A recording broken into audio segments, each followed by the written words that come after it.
चलिए, तो अब हम देखने जा रहे हैं a very important concept called as impulse. Impulse क्या होता है? तो when a large force is acting on a body,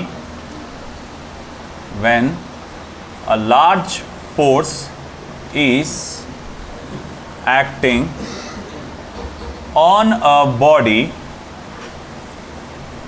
for a short interval of time, for a short interval of time, then this phenomena is called as impulse. इस phenomena को आप impulse कहते हैं। अब तक हम लोग ने जो फोर्स स्टडी किया, जिस पे हमने फर्स्ट लॉ लगाया, जिस पे हमने सेकंड लॉ लगाया, उसमें होता क्या था बेटा? एक कांस्टेंट फोर्स लगातार ऐसा लगता था बॉडी पे। जैसा बेटा चेयर दो,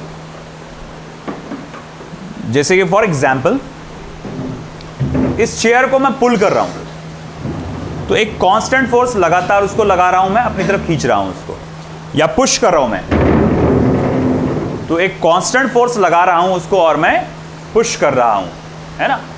मगर एग्जाम्पल के तौर पे अगर आप दीवार में कोई कीला ठोकते हैं, दीवार में कोई कीला ठोकते हैं, ऐसा ठोकते क्या? नहीं, एक हथौड़े से आप उसको इस तरह से हिट करते, है ना। जब आप फुटबॉल को किक करते हैं, वो सिचुएशन, जब आप क्रिकेट में किसी बॉल को बैट से मारते हैं, वो सिचुएशन, डार्क हो गया ना। तो ये सारी सिचुएशन, है ना, आप अगर देखेंगे तो ये कहलाती है इम्पल्स, जिसमें क्या होता है, फोर्स अचानक से बढ़ता है और अचानक से कम होता है। अगर फॉर एग्जाम्पल वो कीला जो ठोक रहे थे उसको इमेजिन करो, है ना। अब इसको स्लो मोशन में देखो, अभी तो नेल पर फोर्स क्या है? 0 0 0 0। जैसे टच हुआ, धीरे धीरे फोर्स क्या होगा? बढ़ने लगेगा, बढ़ने लगेगा, बढ़ने लगेगा, बढ़ने लगेगा, मैक्सिमम वैल्यू तक पहुंचेगा, धकेलेगा उसको, फिर धीरे धीरे ये रिलीज होगा, है ना, हल्का हल्का रिलीज होगा, और फिर फोर्स बढ़ा और फिर एकदम, है ना, कम से कम हुआ। तो ये जो फिनोमिना आप देख रहे हैं, फोर्स बढ़ रहा है फिर एकदम से कम हो रहा है, इस फिनोमिना को इम्पल्स कहा जाता है। आप जब किसी बॉल को, फुटबॉल को हिट करते हैं, आप किक मारते हैं उसको, सेम सिचुएशन, बॉल इधर ऐसा है, आप ये लात मार रहे हैं इसको, यहाँ पे ये फुट है आपका मान लो, और इसके साथ वो टच में आ रहा है, एकदम जैसे जैसे एकदम हाई प्रेशर होता है फिर, और फिर उसके बाद ये धीरे धीरे फोर्स क्या होता है? कम होते जाता है। तो यही सामने सिचुएशन आती है ना। कुछ भी चीज़ जिसे आप हिट करते हैं, है ना, एकदम से ऐसा हिट करना, ये भी क्या है? इम्पल्स ही है।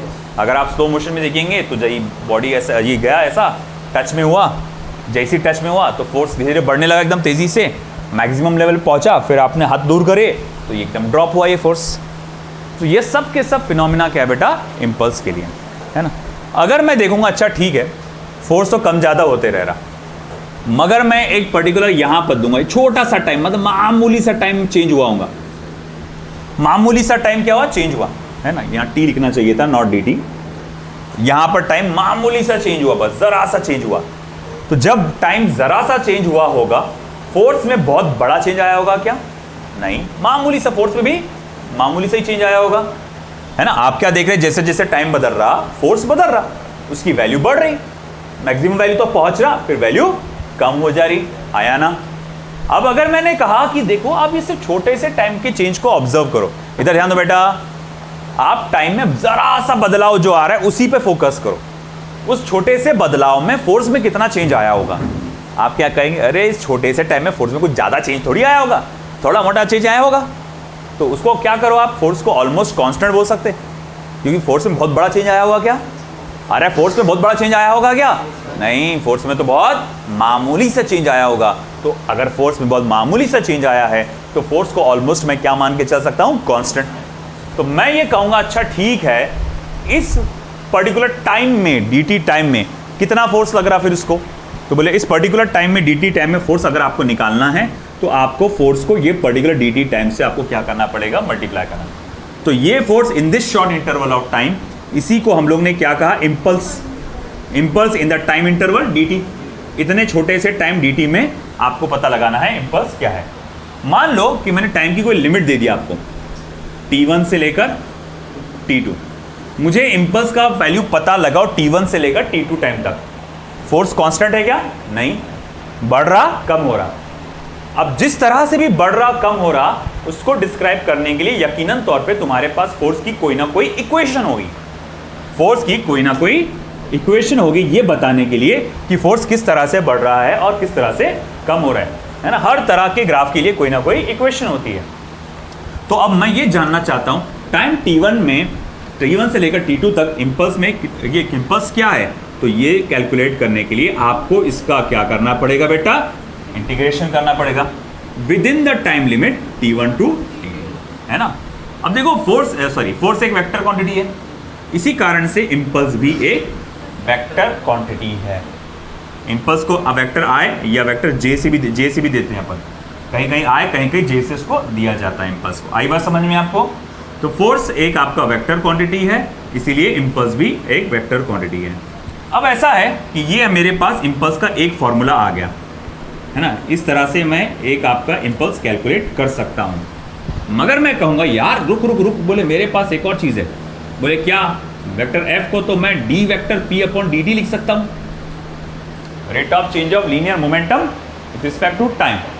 तो एक काम करिए, वेक्टर एफ की जगह डाल दी। ठीक है, डाल देते हैं भैया। तो मैं जब I is equals to integration vector F के जगह D vector P upon D T multiply by D T लिखूंगा in the time limits of t1 to t2। फिर क्या होगा, ये और ये हो जाएगा कैंसल। बचा क्या? फिर सिर्फ इकलौता dp बढ़ गया।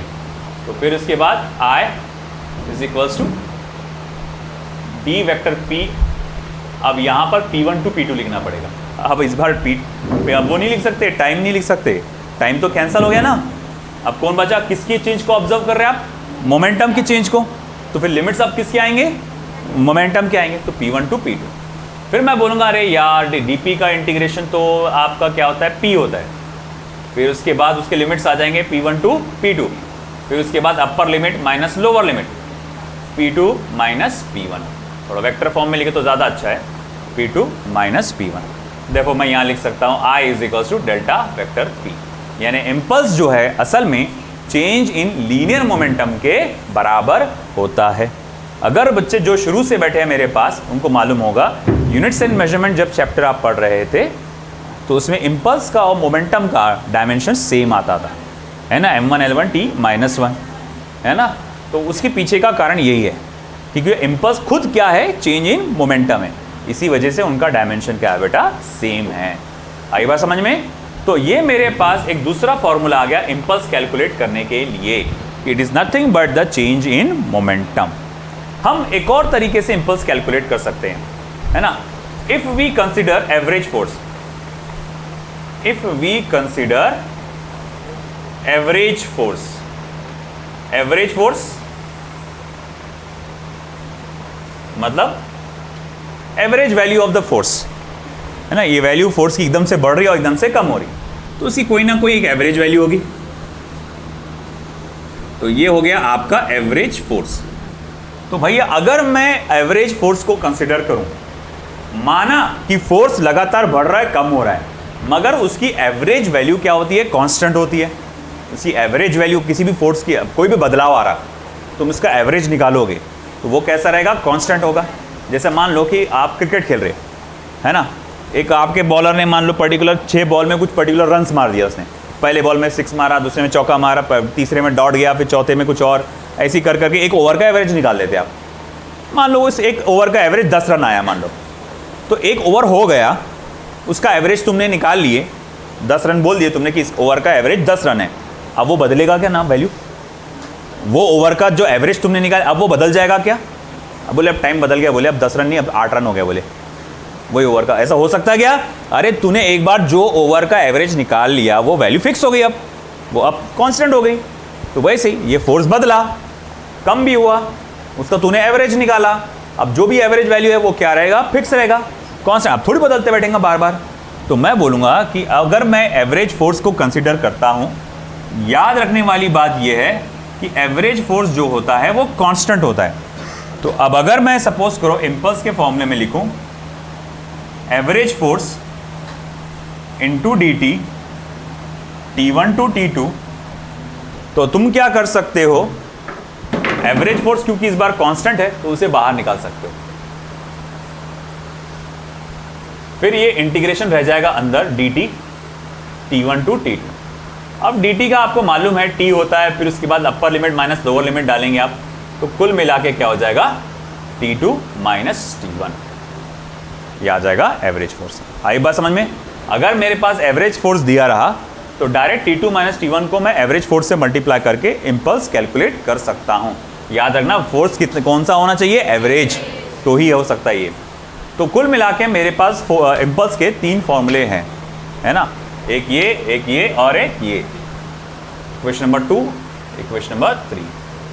देखो अब नोट करने लायक बात एक, from 1 it can be noted, equation number 1 से हम इस बात को नोट कर सकते हैं that impulse can also be calculated, impulse को आप कैलकुलेट कर सकते हो by evaluating area under the force time graph, by evaluating the area under the force time graph. Impulse आप यहां से भी कैलकुलेट कर सकते हो, क्योंकि हमने पहले ही देखा इंटीग्रेशन क्या होता है, equal to area under the curve. आप यहां पर फोर्स मल्टीप्लाई बाय टाइम का इंटीग्रेशन ले रहे हैं ना, तो अगर फोर्स वर्सेस टाइम का एरिया अंडर द कर्व ले लूं मैं, तो उससे भी इम्पल्स कैलकुलेट किया जा सकता है ना। और इसका SI यूनिट क्या रहेगा इम्पल्स का, हाँ वही रहेगा जो देखो, एक तो न्यूटन मीटर बोल सकते हैं आप, फोर्स इनटू टाइम है ना, या फिर किलोग्राम मीटर पर सेकेंड। डायमेंशन क्या रहेगा, M1 L1 T माइनस 1। लिखो बेटा,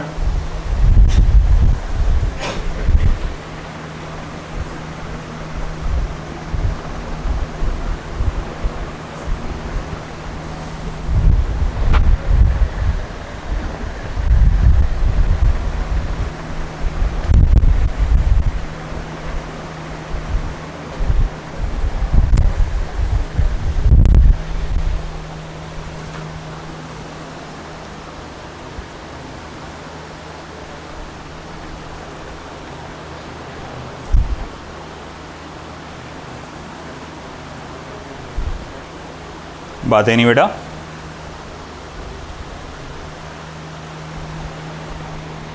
लेफ्ट साइड का पोर्शन हुआ, ये सभी का हो गया।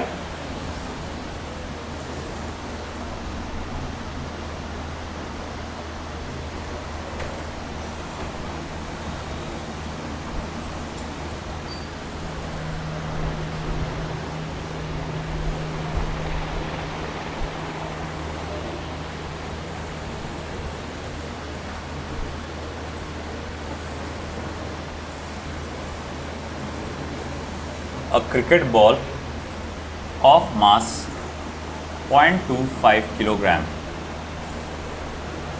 with speed 10 meter per second collides with a bat and returns with same speed.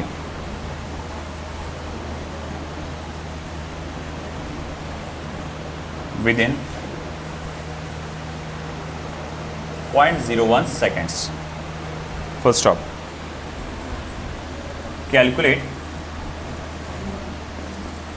impulse acted on the ball.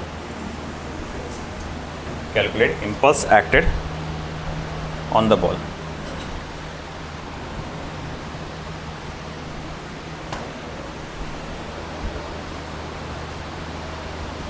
आसान है काफ़ी।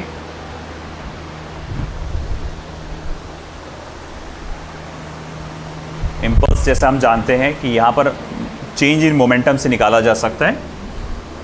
तो इनिशियल मोमेंटम और फाइनल मोमेंटम कैलकुलेट करो, उससे सबट्रैक्ट करो।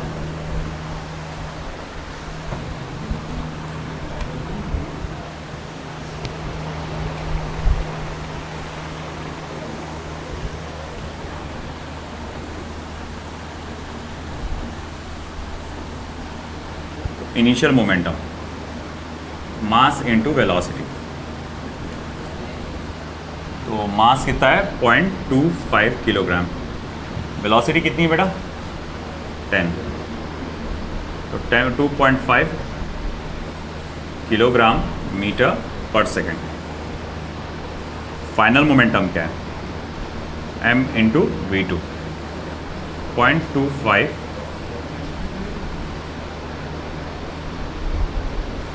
इंटू 10 माइनस 2.5 किलोग्राम मीटर पर सेकेंड, है ना। क्योंकि सिर्फ क्या हुआ, डायरेक्शन रिवर्स हुआ ना बस। तो पहले अगर आपका 2.5 तो अब रिटर्न हुआ ना, तो वो क्या हो जाएगा -2.5। देखो impulse is equals to P2 minus P1, तो कितना हो जाएगा फिर ये -2.5 माइनस 2.5 हो जाएगा -5 किलोग्राम मीटर पर सेकेंड। मैग्नीट्यूड में देखा जाए तो +5।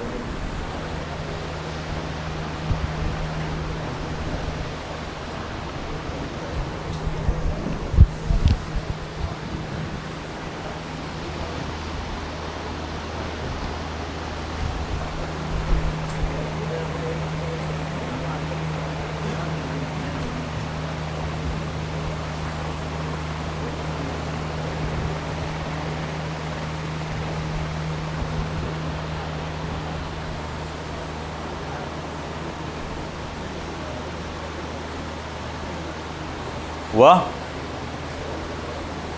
इधर का राइट साइड का हो गया।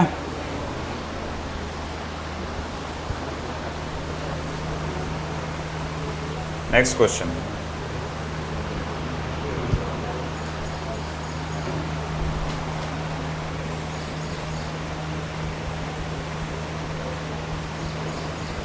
a rigid ball strikes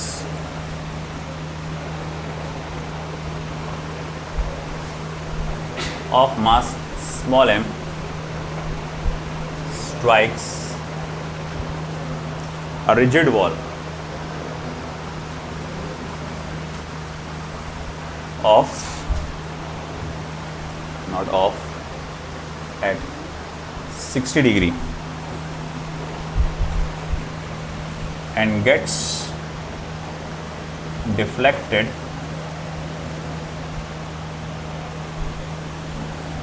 without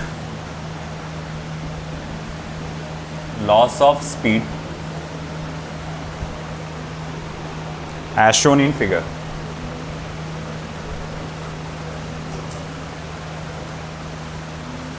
First stop.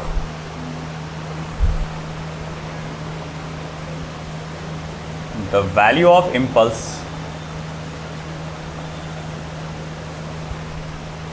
imparted, the value of impulse imparted by the ball will be, first option mv, second option twice mv, third option mv upon 2, fourth option mv upon 3.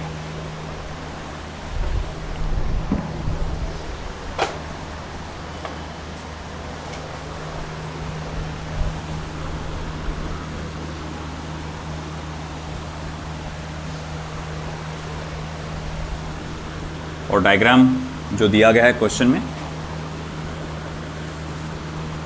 Already question में ये mention है diagram.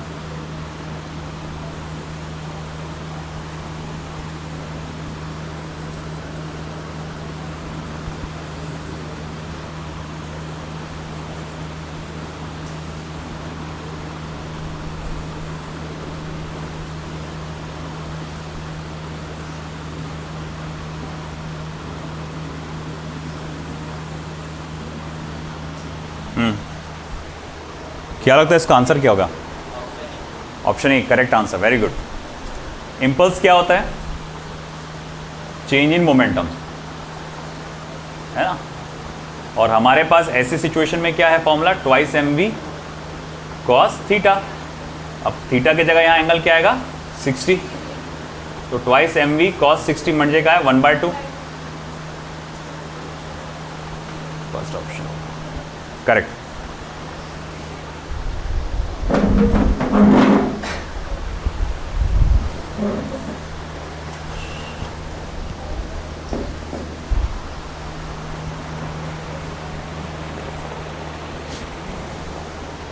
ये हो गया left side का।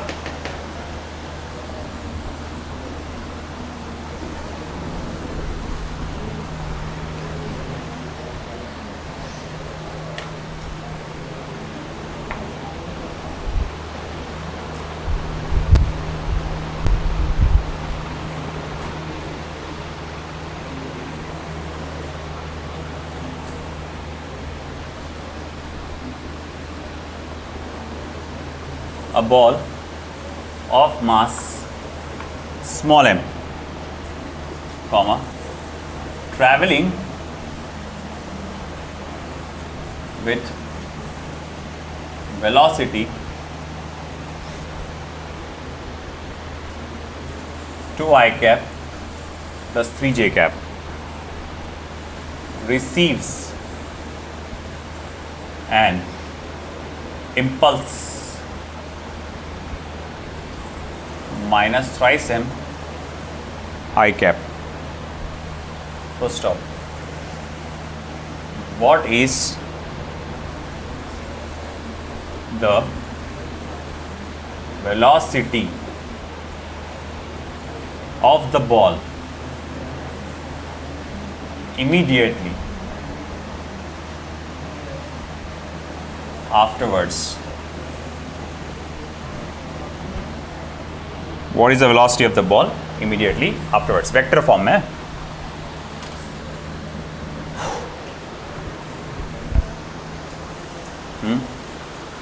What is the velocity of the ball immediately afterwards?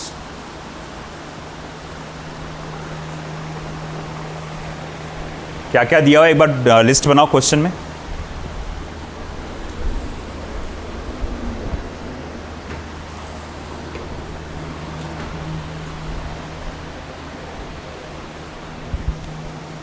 क्या क्या दिया हुआ है? A ball of mass m traveling with velocity of 2i cap plus 3j cap receives an impulse of minus thrice m I cap, है ना। तो भाई मास m है और उसकी initial velocity 2i cap plus 3j cap। Impulse आपको दिया गया है -3m I cap. What is the velocity of the ball immediately afterwards? मतलब टकराने के बाद बॉल की वेलोसिटी पूछा है, यानी क्या पूछा है रे भाई तुमसे? Final velocity. इनिशियल वेलोसिटी दिया हुआ है, इसकी तो बात तू कर नहीं रहूँगा, तेरा लेवल है नहीं उतना। हाँ, मेरा मुंह मत खुला, जबरदस्ती बहुत डेंजर बेइज्जती कर दूंगा मैं।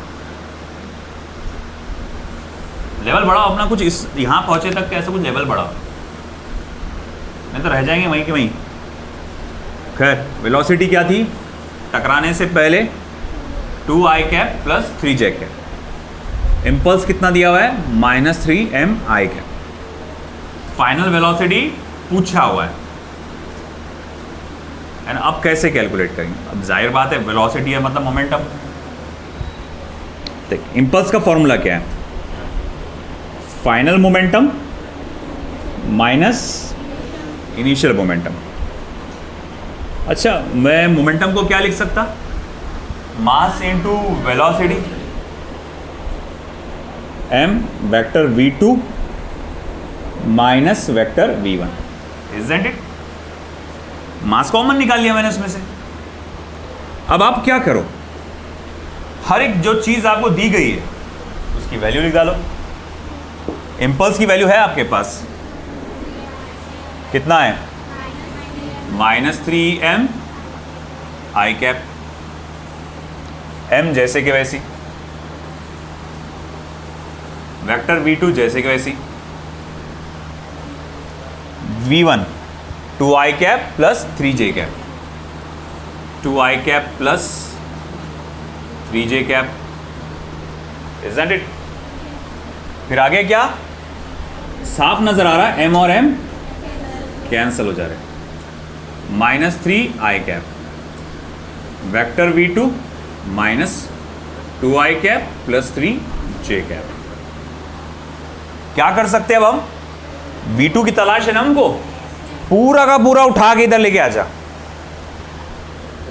Minus 3i cap, 2i cap, 3j cap, vector v2, minus 3 plus 2 कितना होगा, -1, तो -1i cap plus 3j cap आपका हो गया ये वेक्टर v2, है ना। अगर चाहिए आगे आंसर आपके वेक्टर v2 का, आप चाहे तो उसका मैग्नीट्यूड निकालो, √1 का स्क्वायर प्लस 3 का स्क्वायर 9, √10। अब कुछ दिया नहीं तो यूनिट्स लिख देता बस में, आया समझ में?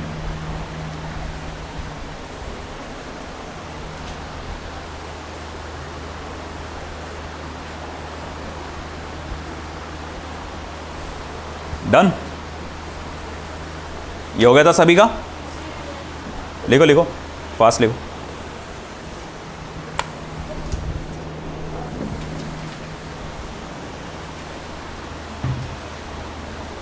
साइमल्टेनियस चलते रहो भैया, पीछे का भी रिवीजन करते रहो, है ना। अभी जो चल रहा है उसको भी अच्छे से फोकस करो, नहीं तो बहुत भारी पड़ जाएगा।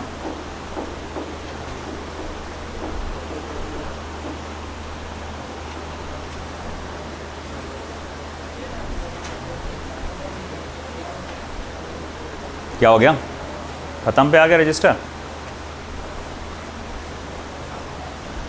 हुआ बेटा ये वाला?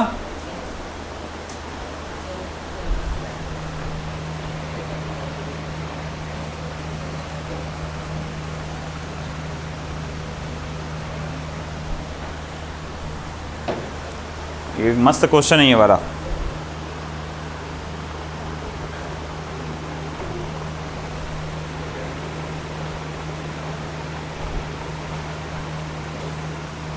A bullet of mass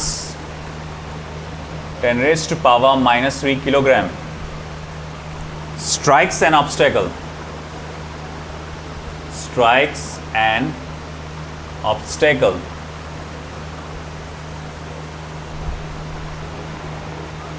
and moves at 60 degree to its original direction.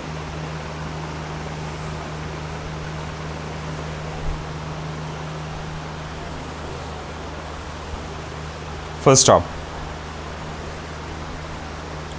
Its speed also changes from 20 meter per second to 10 meter per second. First stop. Find the magnitude of impulse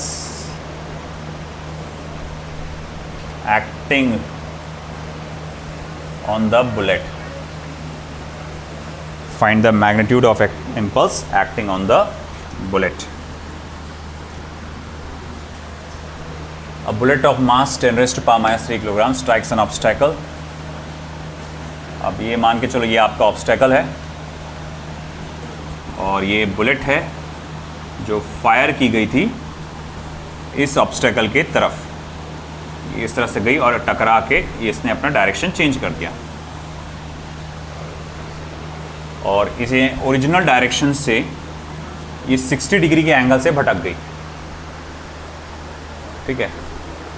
और इसकी speed बोला है, speed मतलब इस direction में इसकी speed कितनी थी 20 मीटर पर सेकेंड, और इस डायरेक्शन में इसकी स्पीड कितनी है 10 मीटर पर सेकेंड। तो इम्पल्स कितना फील हुआ उसको आपको कैलकुलेट करना है। सिंपल है, इनिशियल मोमेंटम और फाइनल मोमेंटम लेना निकालना पड़ेगा और दोनों को सब्ट्रैक्ट करना पड़ेगा, मगर डायरेक्शन का ध्यान रखते हुए। पहले एक बात बताओ, टकराने से पहले बुलेट का डायरेक्शन किधर था? मैथमेटिकल डायरेक्शन है, अपना मत बोलना राइट लेफ्ट ऐसा। Positive direction of x axis, positive direction of x axis. तो टकराने से पहले उसका डायरेक्शन था positive direction of x axis velocity का, तो मोमेंटम का भी वही होगा। तो चलो वैल्यू डालते हैं फिर इसकी। तो मैं यहां लिखूंगा सबसे पहले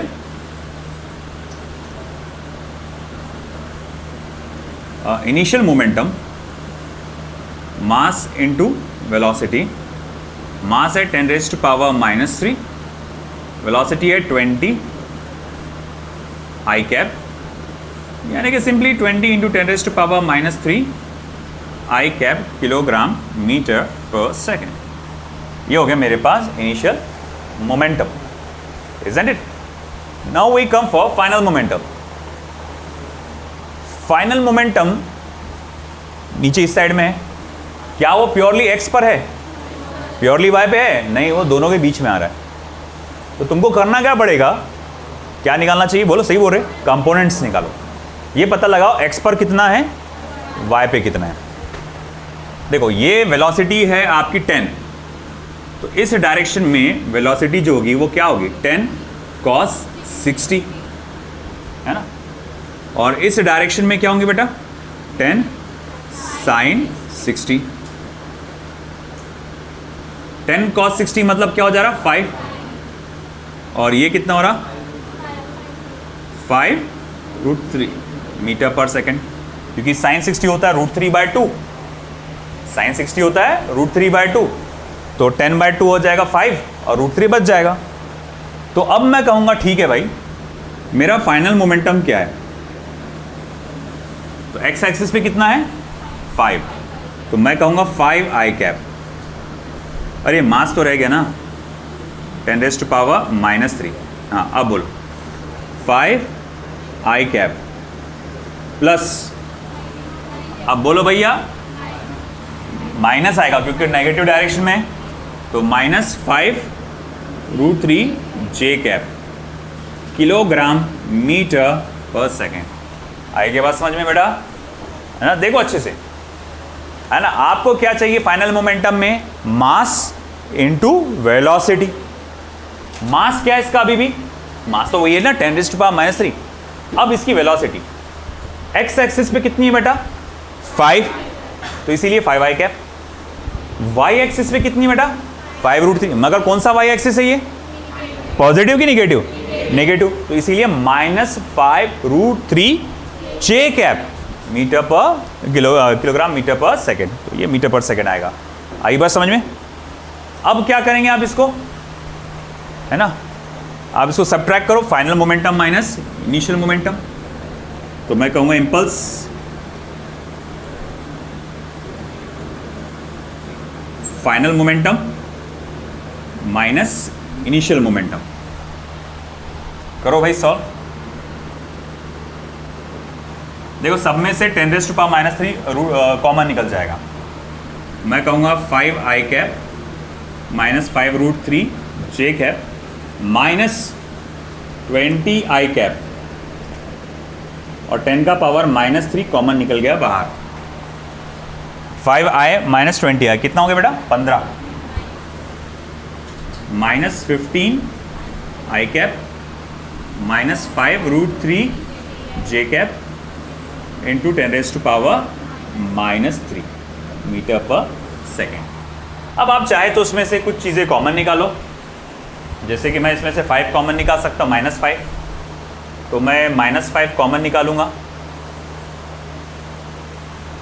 तो जब -5 कॉमन निकालूंगा तो यहाँ क्या बच जाएगा 3 बच जाएगा। 3 माइनस नहीं बेटा, वो माइनस साइन तो निकल गया ना बाहर। 3 आई कैप प्लस √3 इंटू 10⁻³ मीटर पर किलोग्राम मीटर पर सेकेंड, किलोग्राम मीटर पर सेकेंड। ये भी थोड़ा सा गलत हो जा रहा है, किलोग्राम मीटर पर सेकेंड। फिर इसका मैग्नीट्यूड निकालना है, तो अब ये इतने पार्ट का मैग्नीट्यूड निकाल सकते हैं।